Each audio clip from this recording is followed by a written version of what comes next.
Welcome to TRS Clips, where you'll find happiness through your own curiosity.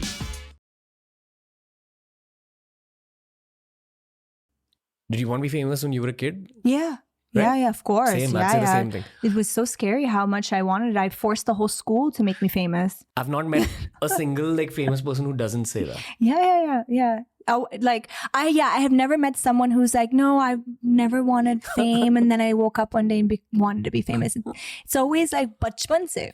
Always like I remember vividly seeing. I don't even know where these tapes are anymore. I was asking my mom the other day, but homemade videotapes, right? Recording tapes. And I remember seeing my mom or someone, my dad or someone from the family recording me in a family function, like a wedding or an engagement or whatever. And I'm in the middle of the crowd demanding everyone's attention, watching me dance.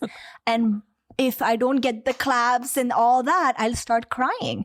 And if my mom drags me from that center, I'll throw a huge fit, like, and throw myself on the floor like a crazy person. And then I'm only happy when I run back to the circle and I'm like dancing. Everyone's like, "Kya baat hai?" And then I'm like, yeah. So that's scary. I was 3, 4. Like, what was I doing asking for validation from the crowd? Oh, man. Story of every social media star, at least, and generally, again, every famous person.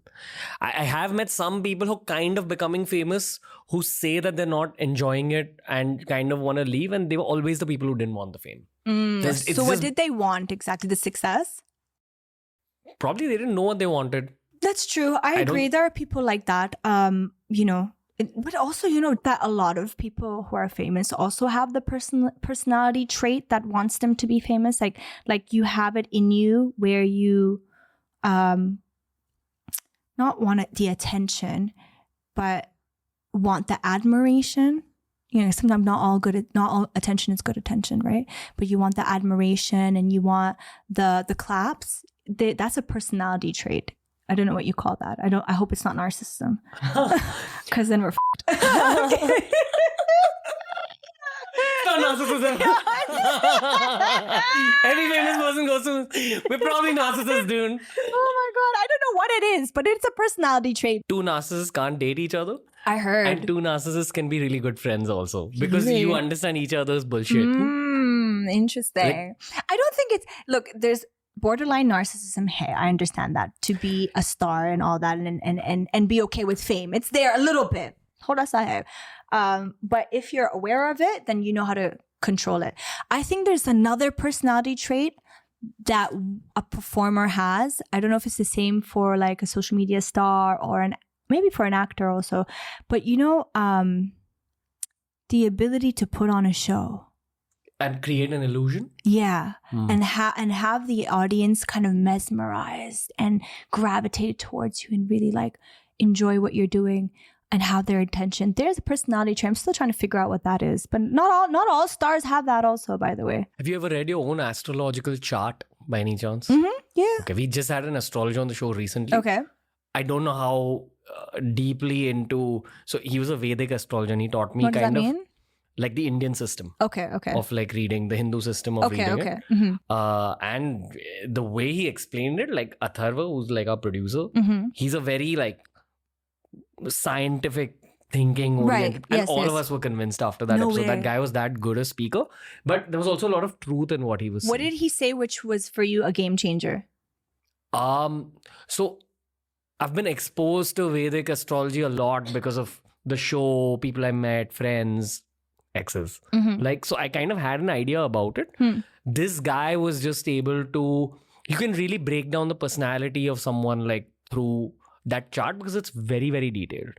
But you need to know your birth time. And do you know your birth time? No. I gotta ask, yeah.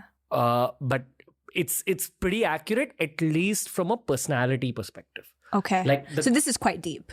This is not like your, because you asked me astrology and you just wake up and you see what does Aquarius is, what is this? It's not that, it's more deep. All that's also deep, but that's like kind of generalizing it. It's like the trailer of the movie. The movie would be these deep astrological charts. Okay, crazy. I believe there are Arabic and Gregorian charts also which have their own systems. Interesting. But you need to be educated in that. It's all based on the same thing. It's based on astronomy, position of stars. Stars, yeah. So basically in the Vedic chart, they draw out 12 sections of the sky. Okay. And they call it 12 houses, and each of those represents a bunch of things. Then depending on where the planets are placed, you can kind of tell something of the personality of the person or their relationship with the father, their mother, their children, their wife, etc., husband, etc. The first house, the core one, represents who you are on the inside. Like, what is your personality? Interesting. So mine is something called Rahu, okay, which is a planet that doesn't actually exist.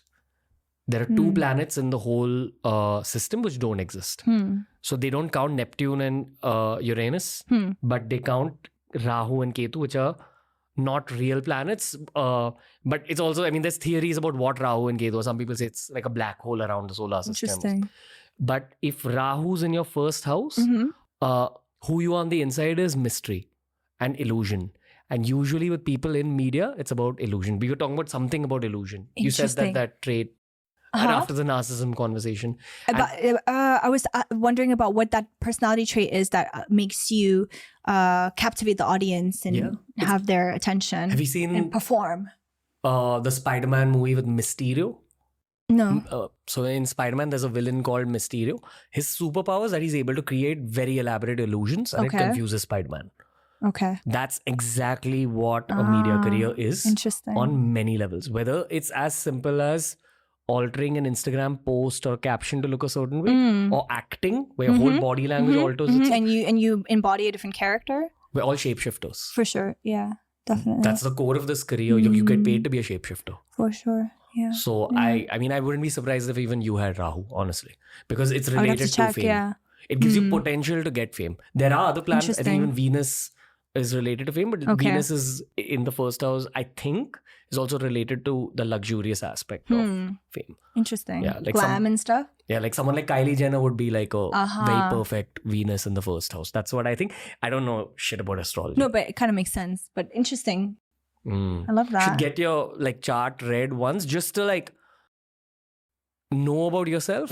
And again, the core of astrology is that it all can be changed through hard work and good karma. But this is what's likely to happen. That's why I've opened myself up to it. Got it. Okay. Yeah. Nice. It's good to be open to receive new information and learn. I feel like I was telling you initially in the beginning of our podcast, like we have to be alert and we have to gain knowledge, especially in our industry and if you're a public figure. If you enjoyed this clip from The Ranveer Show, we've uploaded a ton of other clips related to a ton of other topics. So explore the channel because there's something for everyone.